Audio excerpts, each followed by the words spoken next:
بسم اللہ الرحمن الرحیم۔ درس ترمذی شریف جاری و ساری ہے۔ دعا کریں اللہ تعالیٰ ہمیں احادیث مصطفی صلی اللہ علیہ وسلم پہ عمل کرنے کی توفیق عطا فرمائے۔ آج حدیث نمبر 755، 756، 757، 758، 759، 760 یہ حدیث آپ کے سامنے رکھنے جا رہا ہوں۔ سماعت فرمائیں، دوستوں تک پہنچائیں، چینل کو سبسکرائب کریں، بیل آئیکن پریس کرنا نہ بھولیں۔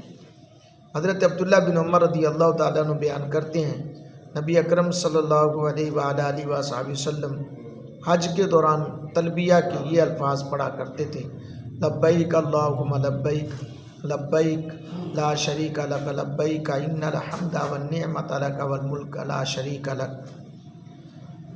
میں حاضر ہوں، ترجمہ ہے میں حاضر ہوں اے اللہ، میں حاضر ہوں، تیرا کوئی شریک نہیں، میں حاضر ہوں، بے شک حمد اور نعمت تیرے لیے مخصوص ہے اور بادشاہی بھی تیری ہے، تیرا کوئی شریک نہیں۔ حدیث نمبر 756 حضرت عبداللہ بن عمر رضی اللہ تعالیٰ عنہ کے بارے میں منقول ہے، انہوں نے احرام باندھا، پھر یہ تلبیہ پڑھنا شروع کر دیا: لبیک اللہم لبیک لک لا شریک لک، لبیک ان الحمد والنعمت لک والملک لا شریک لک۔ حضرات گرامی قدر، راوی بیان کرتے ہیں حضرت عبداللہ رضی اللہ تعالیٰ عنہ فرمایا کرتے تھے کہ نبی اکرم صلی اللہ علیہ وسلم کے تلبیہ کے الفاظ یہی تھے۔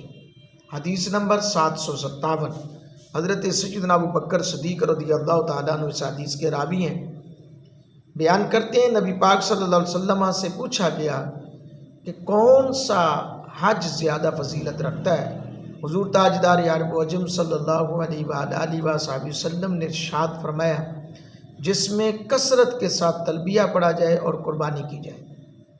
حدیث نمبر 758 ترمذی شریف کے اندر یہ حدیث موجود ہے، اور حضرت سہل بن سعد رضی اللہ تعالیٰ عنہ بیان کرتے ہیں، نبی اکرم صلی اللہ علیہ وآلہ وسلم نے ارشاد فرمایا: جو بھی مسلمان تلبیہ پڑھتا ہے تو اس کے دائیں بائیں موجود پتھر، درخت اور کنکریاں تلبیہ پڑھتے ہیں، یہاں تک کہ زمین ادھر سے ادھر تک مکمل ہو جاتی، یعنی ہر چیز تلبیہ پڑھتی ہے۔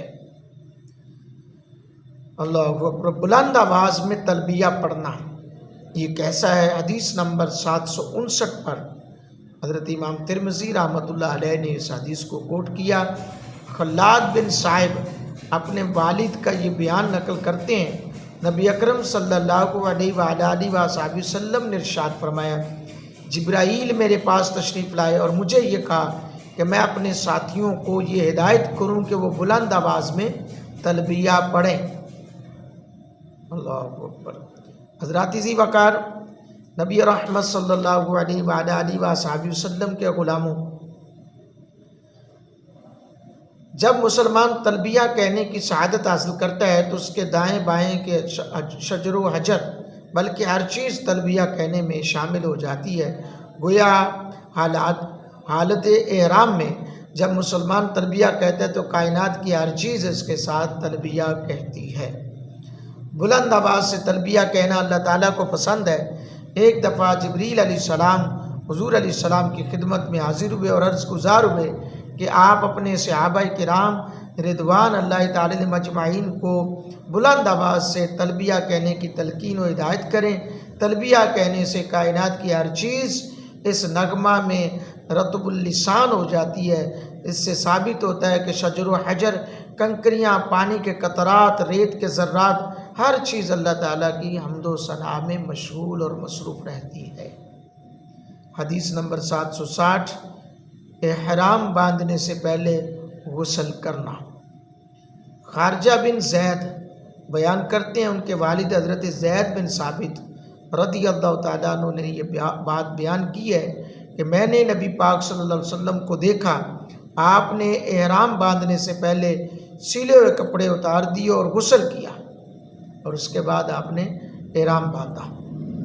تو اس حدیث کو امام ترمذی رحمۃ اللہ علیہ نے حسن غریب لکھا ہے، بعض اہل علم نے احرام باندھنے سے پہلے غسل کو مستحب قرار دیا ہے۔